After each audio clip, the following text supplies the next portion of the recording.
सामने आ रही है, जहां पर सौरभ आहूजा की शादी का वीडियो सामने आया है। ईडी को चकमा देकर फरार हुआ था सौरभ आहूजा। होटल में गुपचुप तरीके से कर रहा था शादी। महादेव बेटिंग ऐप मामले में ईडी की छापेमारी, करीब 6 करोड़ में इवेंट कंपनी को दिया था शादी का ठेका। लेकिन शादी के कुछ घंटों बाद ही ईडी ने कर दी थी रेड, जिसके बाद आरोपी सौरभ आहूजा शादी को बीच में छोड़कर ही फरार हो गया था। आरोपी Saurabh Ahuja 5 star hotel Fairmount में चोरी छिपे शादी कर रहा था। आरोपी सौरभ आहूजा और उसके परिवार पर पैसों का लेन देन करने का आरोप। ये तस्वीरें हैं शादी की तैयारियों की, ये तस्वीरें हैं फेयरमाउंट में लगाए गए पैसे की, ये तस्वीरें हैं उस शादी की जहां से दूल्हा फरार हो गया। रजाउल्लाह मेरे साथ इस वक्त जुड़े हुए हैं। रजाउल्लाह, आमतौर पर तो दूल्हा घोड़ी पर जाता है शादी के दौरान, लेकिन यहां का दूल्हा फरार कैसे हुआ, वो भी ईडी के पहुंचते ही?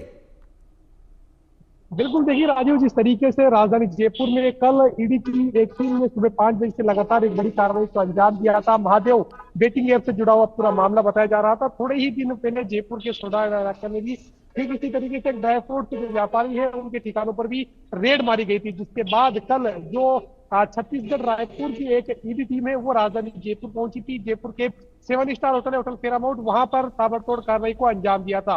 दूल्हे को डिटेन करने के लिए ईडी की टीम यहाँ पर पहुंची थी, लेकिन दूल्हे को इस बात की भनक लग गई थी, इसलिए वो पहले ही फरार हो चुका था। क्योंकि जिस तरीके से पूरा इवेंट मैनेजमेंट का 6 करोड़ रुपए का जो ठेका है वो दिया था बाकायदा। इस पूरे मामले को लेकर ईडी ने अब तक राजधानी जयपुर की यदि बात की जाए, कल की होटल फेयरमाउंट की बात की जाए, तो कुछ कमरों को सीज करने के बाद कुछ लोगों को पूछताछ भी की थी, और पूछताछ करने के बाद आरोपियों को अपने साथ रायपुर भी गई थी ईडी। फिलहाल पूरे मामले को लेकर अभी तक ईडी की तरफ से कोई आधिकारिक बयान है वो यहाँ पर सामने नहीं आया है, आधिकारिक प्रेस नोट यहाँ पर सामने नहीं आया। लेकिन जिस तरीके से पूरे प्रदेश ही नहीं बल्कि पूरे देश के अंदर चर्चा का विषय बना हुआ है कि जब दूल्हा ही शादी के अंदर शामिल नहीं हो पाया तो फिर उस बारात का भी क्या फायदा।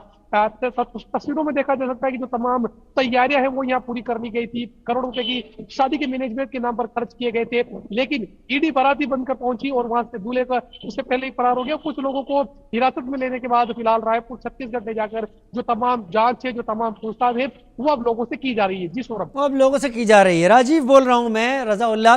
लेकिन रजाउल्लाह, आजकल कोई जगह ऐसी नहीं है, वो भी फेयरमाउंट जैसा होटल, इतना बड़ा होटल, यहां पर हर जगह कैमरे सीसीटीवी जरूर लगे होंगे, और बाहर निकलकर तो जयपुर की गलियों और बड़ी सड़कों पर कैमरे हैं। क्या सौरभ आहूजा का ट्रेल ट्रैक नहीं हो पाया कि बाहर किस रास्ते से निकला, किसने उसे मदद की, किस गाड़ी में बैठा, कहां गया?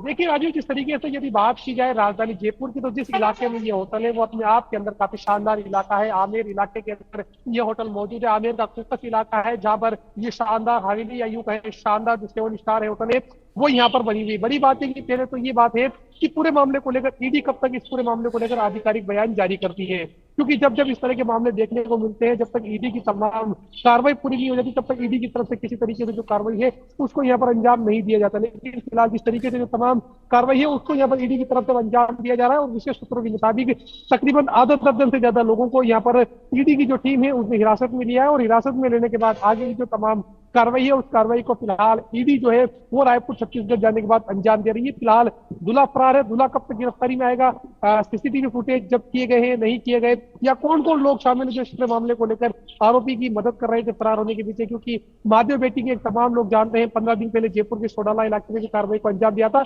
लेकिन दाद देनी पड़ेगी ईडी के सूत्रों को, जिस तरीके से ईडी ने एक बड़ी कार्रवाई को अंजाम दिया, दूल्हा पूरे मामले को लेकर फरार हो चुका है वाकई। लेकिन ये दूल्हा आसान दूल्हा नहीं था, बहुत आसामी दूल्हा था। इसको तो ईडी को बहुत जल्द अपने गिरफ्त में लेना होगा। फिलहाल के लिए इतनी जानकारी के लिए शुक्रिया रजाउल्लाह, मेरे साथ जुड़ने के लिए आपका।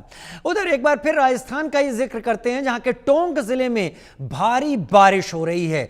मालपुरा में 4 घंटे की मूसलाधार बारिश ने कहर बरपा दिया। यहां टोडी गांव में वन विभाग की लापरवाही ग्रामीणों पर भारी पड़ गई। पहाड़ी बहाव क्षेत्र में वन विभाग ने ग्रामीणों की चेतावनी को नजरअंदाज कर 6 से ज्यादा कच्ची नालियां बना दी, जो